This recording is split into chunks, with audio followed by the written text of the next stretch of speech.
Pascal.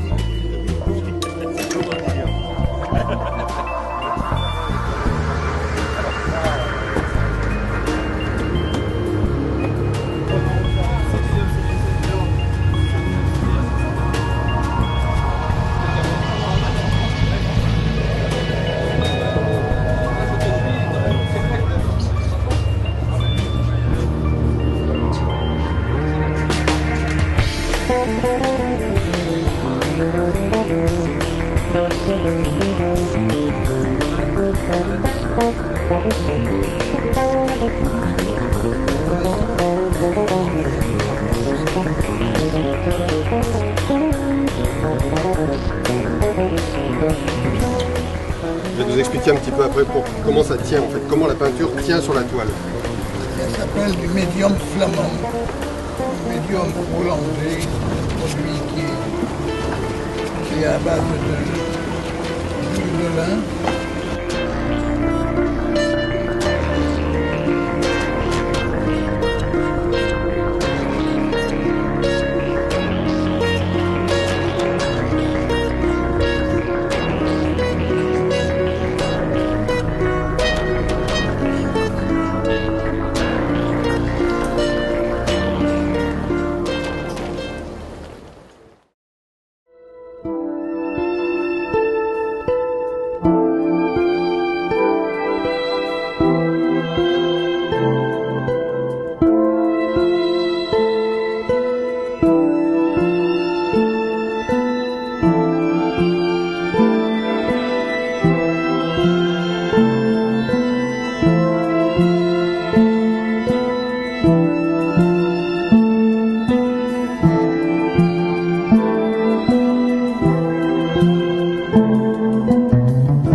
C'est quand même une prouesse, c'est à chaque fois une aventure d'aller peindre sous l'eau.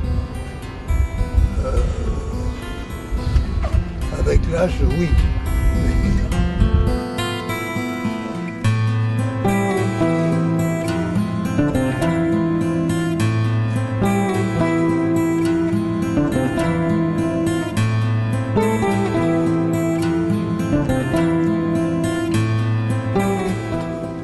Je n'ai jamais vu de telles créations et chaque tableau, tout en ayant le même thème, est extrêmement différent.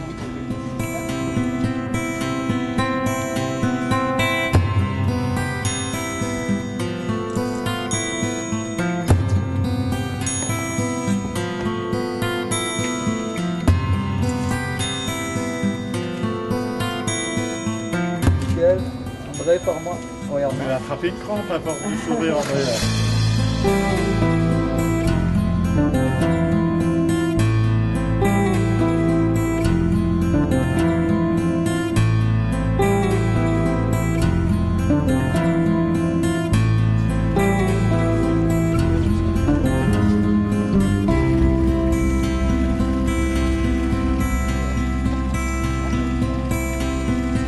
Pascal, enfin un livre que tu vas pouvoir lire les yeux fermés. Ça, c'est plus la bande.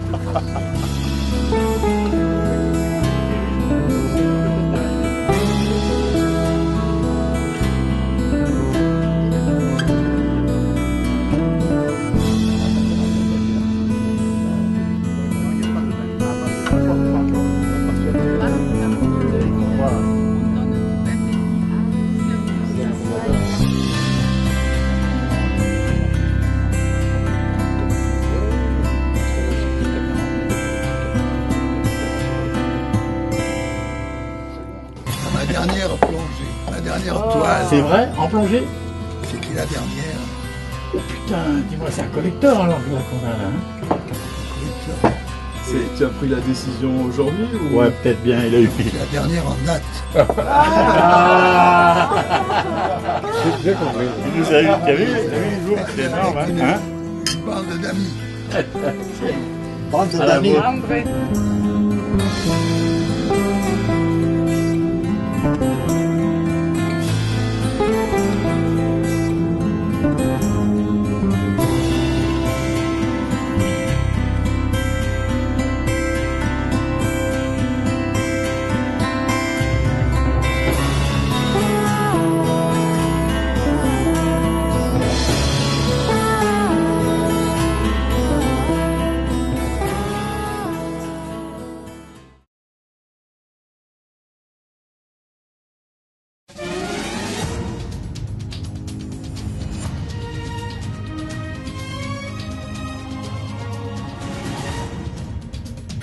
Dans le 20h et vous, nous irons, comme chaque semaine, à la rencontre d'une personnalité remarquable. Ce soir, un ancien compagnon du commandant Cousteau, plongeur et peintre sous-marin à l'âge de 86 ans. Ce soir, un homme qui a exploré toutes les mers du monde avec le commandant Cousteau. À 86 ans, il continue à plonger et à peindre en mariant au mieux ses deux passions.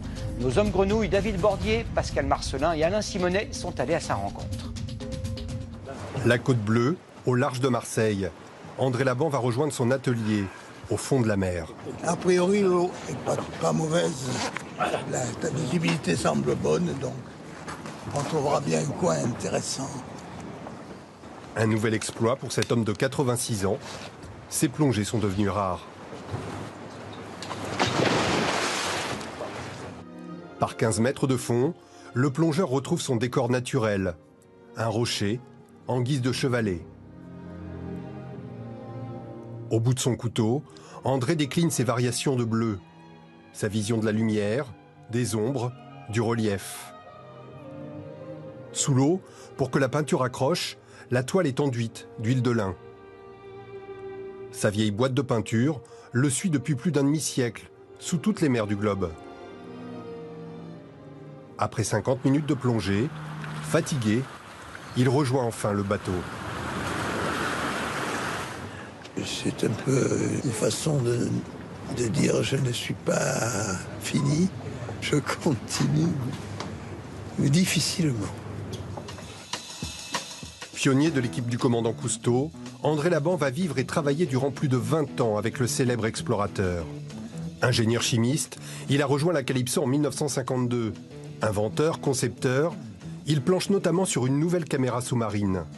Elle sera utilisée pour le tournage du Monde du Silence, Palme d'Or à Cannes en 1956. L'inconvénient, c'est que le temps de prise de vue était très court. On avait quelques 2-3 minutes de tournage. Et après, il fallait recharger. Tout s'apprend. J'ai tout appris sur le tas et sur la Calypso.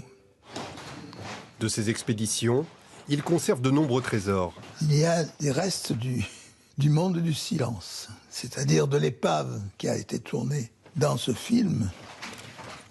Il y a ce morceau qui était dans la passerelle.